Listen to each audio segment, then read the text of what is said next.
This black box will either take the form of Rode's most fundamental Rodecaster video product, or the most epic form of a Rodecaster I've ever used. Funny thing is, there's no in between. There isn't a whole lot you can operate physically on the Rodecaster video core itself, but what you're buying with this product is enablement. This enables you to add a very full-fledged video component to your workflow. To understand what the RCV core is, I have to talk about this by splitting it into two different ways it might be set up. Whether you're using the core as a standalone video console, or if you intend to use it together with a Rodecaster Duo or Pro II. Because between these two setups, your experience with the Rodecaster video core is going to be entirely different. So let's begin with the core as a standalone product. The easiest way to describe it would be a Rodecaster Video S without its panel of controls. Lucky for me, I've already reviewed the S not long ago, and lucky for you, I'm planning to just drop a link below instead of cutting that entire review into this one. There are some subtle differences between the features on the S and the core, which I will be pointing out, but I'm currently drawing this parallel with the S because the panel of IOs on the back is identical. It's powered by the same 45 watts over USB PD, ships with a power supply, no microSD card slot, because just like the RCVS, these both have 24 gigabytes of internal memory, two XLR combo jacks with their excellent Revolution preamps, two pairs of headphones, three HDMI ins up to 1080-60p, and a single HDMI out, which can be configured to either output a multi-view program feed or source preview. Over the RCVS, the core does get one extra USB-C port on its front panel, and there's a very good reason for that, but just in case at this point you are wondering how on earth are you supposed to operate this thing now that they've completely wiped out every button and control on the top panel, well, same as the other two Rodecaster videos, if you challenge yourself to not touch any of their buttons, you can do everything through the Rodecaster app on a Mac or PC. The most direct interface would be over a USB connection, but you can also control it completely wirelessly over local area network. Now, one thing to point out is the core doesn't have Wi-Fi, so it requires a cabled Ethernet connection. But once that's sorted out, your computer running the Rodecaster app can discover and operate the core completely wirelessly over Wi-Fi. I should also note that the core isn't just a capture card. Yes, it could serve as one, but the difference with how you would typically use a capture card is all the video processing is done here on the core's hardware. It's got its own octa-core processor doing all the heavy lifting on board. It handles audio and video mixing. You can load and play back media from its internal memory. You can apply overlays, you can switch between sources, and you can set it up to automatically switch sources for you. It does chroma and luma keying. It can also receive video inputs over NDI, as well as send out an output feed over NDI. It can stream directly to platforms, as well as record your show with ISO capabilities to an external SSD. So it's doing a lot as Rode's lowest priced Rodecaster video product. Just to recap, the current top-of-the-line Rodecaster video retails for $11.99, the S version for $7.99, and the core is launching at $5.99. For this step down in price, it really is essentially the guts of a Rodecaster Video S. Now, I have mentioned some subtle differences, and one of them is a feature we haven't really seen before on any Rodecaster video product. For the first time, there's the option to save an EDL file together with your show's recordings. This essentially gives you an editable timeline of your live edits. It uses the relatively new OTIO format, which I know is at least compatible with DaVinci Resolve, but this is especially helpful if you're recording with your sources in ISO. You can just drop that into your NLE and you have a timeline of your live show that you have full retrospective control over in post. I do feel like this is something which may possibly come to the other Rodecaster video products as a firmware update, but the other subtle difference I was going to get to is more of a feature omission.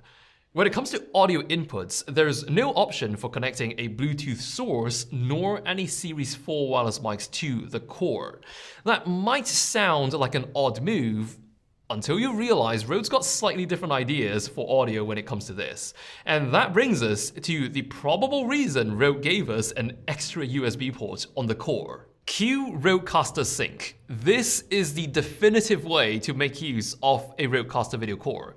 You connect the video core to a Rodecaster Pro II or Duo using a single USB cable, and these two devices functionally become one single unified system.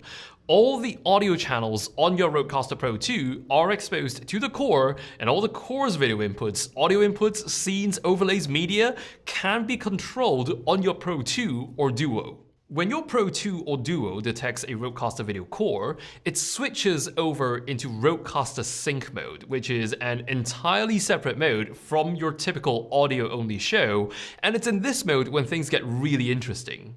If you're on the computer the core is connected to, you'll be able to add audio sources from the core itself or the connected Rodecaster.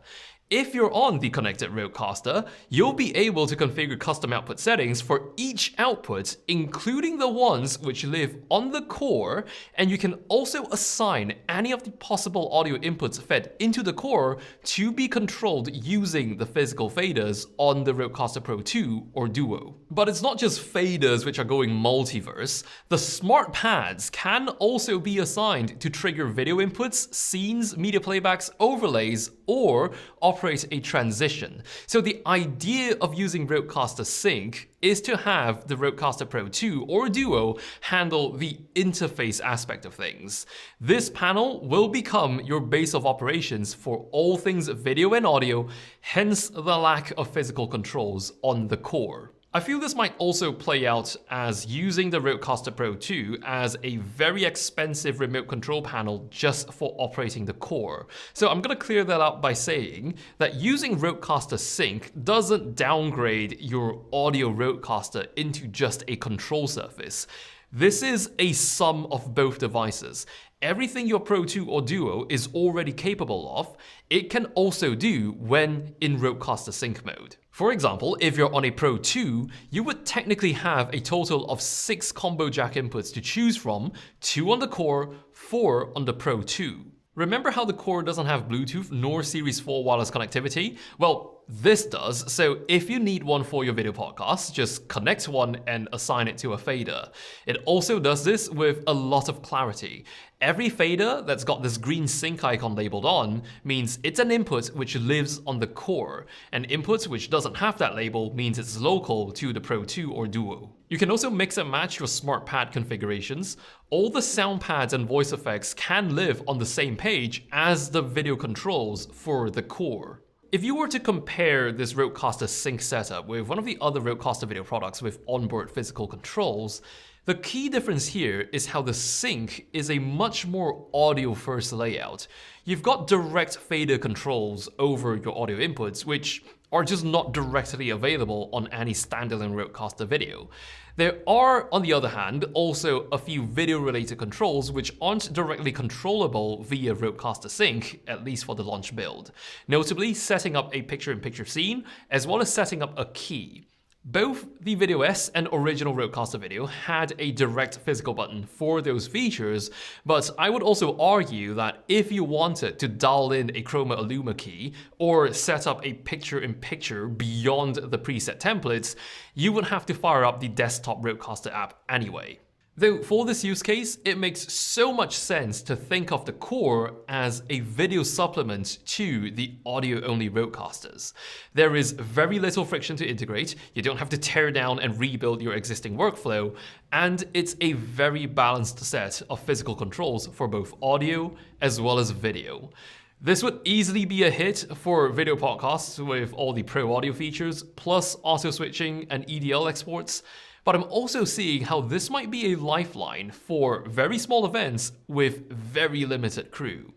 But this here is one product with 2 very different ways you can go about operating it. I'll put links to the Rodecaster video core down below if you're interested in checking one out, and I'll be seeing you around.